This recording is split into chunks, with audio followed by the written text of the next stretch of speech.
Chacun joue au tennis avec ses capacités physiques et son bagage technique, plus largement avec sa personnalité. Le tennis est un sport, mais c'est aussi un jeu comme les échecs. Aux échecs, il ne suffit pas de connaître le déplacement de chaque pièce pour gagner, il faut aussi une vision globale du jeu pour prévoir la contre-attaque de l'adversaire. De la même façon, au tennis, il ne suffit pas de renvoyer la balle de l'autre côté du filet, il faut aussi anticiper les conséquences de chaque action.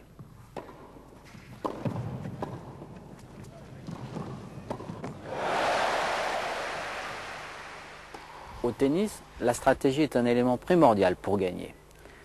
Quel que soit votre niveau technique, l'objectif de cette cassette est de vous apporter une meilleure compréhension du jeu et de vous donner les moyens de devenir plus performant. Nous allons analyser les paramètres, les différentes armes qui vous permettront d'élaborer votre stratégie.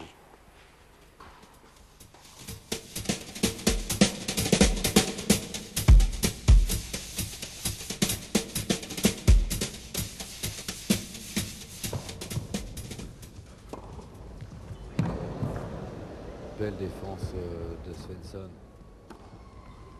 En cours d'échange, le premier objectif est d'intercepter la balle venant de votre adversaire. Ainsi, d'une frappe à l'autre, il faut vous déplacer, vous positionner pour contrôler votre terrain. Le plus sûr moyen d'intercepter la balle est de se trouver là où il y a le moins d'espace à parcourir, quelle que soit la trajectoire choisie par l'adversaire. Si on y regarde bien, les possibilités adverses sont limitées.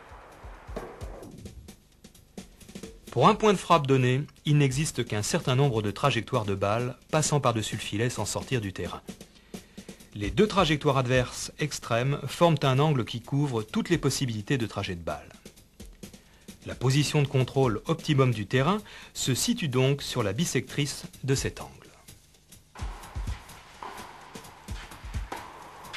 En cours d'échange, après avoir frappé la balle, il faut reprendre cette position. C'est ce qu'on appelle le replacement.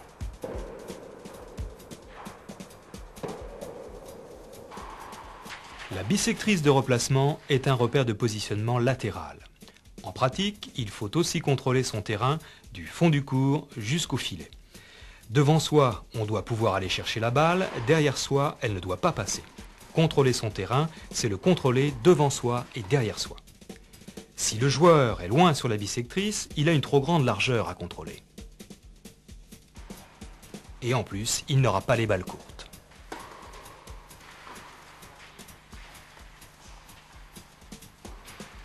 Regardons une deuxième fois cet échange. Si le joueur rentre dans le court, il a plus de facilité pour couvrir cette ligne de contrôle. Et en plus, il aura les balles courtes. Dans un échange régulier, le placement en profondeur se fait en fonction de la distance de l'adversaire au moment où il frappe. Les positions respectives des deux joueurs, au fond du court, sont donc interactives. Chacun tend à avancer et à faire reculer l'autre, mais la distance qui les sépare reste à peu près constante.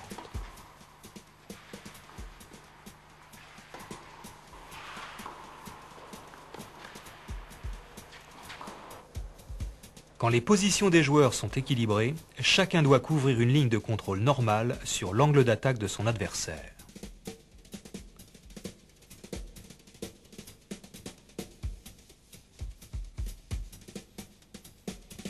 Quand l'adversaire est repoussé plus loin, ses balles sont moins fortes, on peut s'approcher du filet et réduire ainsi la largeur de la ligne de contrôle.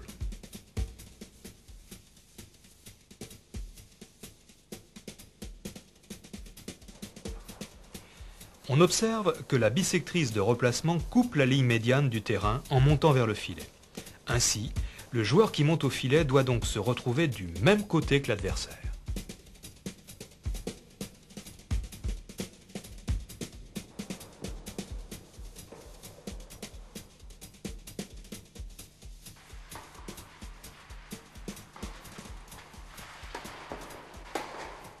Contrôler son terrain, c'est une priorité. Alors rappelez-vous deux choses. Ne traînez pas là où vous venez de frapper la balle, replacez-vous sur la bisectrice et gagnez du terrain. Maintenant, voyons Svensson à l'œuvre.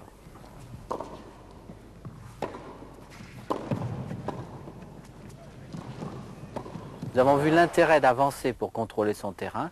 À cela s'ajoutent des avantages offensifs.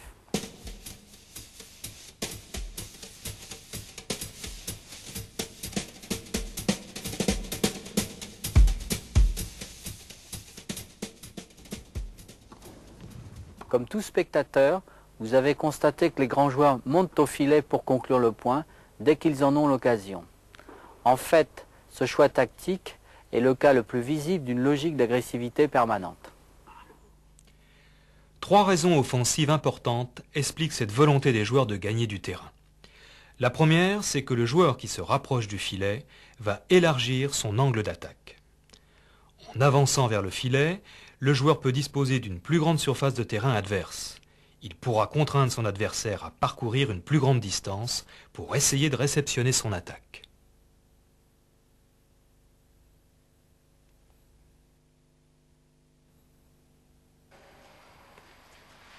Le deuxième avantage de la progression vers le filet se situe dans le temps enlevé à l'adversaire pour se replacer.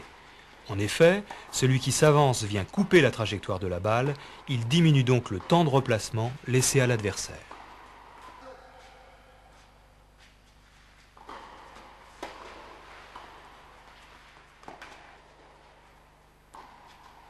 Regardez bien le joueur en haut de l'écran. Il va monter au filet, à contre-temps, et on observe bien l'insuffisance du replacement du défenseur.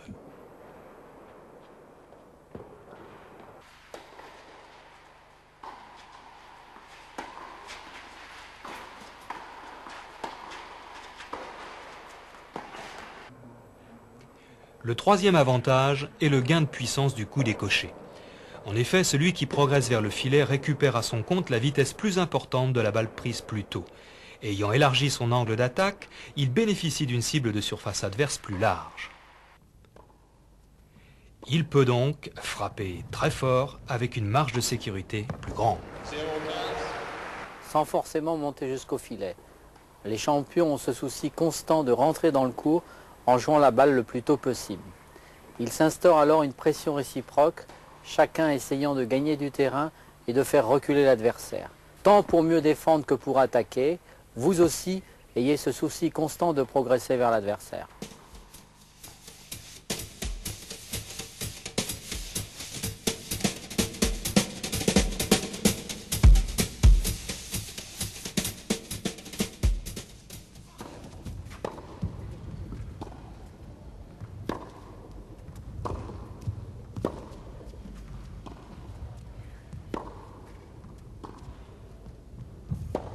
Vous savez qu'il faut vous replacer pour contrôler votre terrain et avancer vers l'adversaire pour être dangereux. Maintenant, pour faire la différence, orientez le jeu.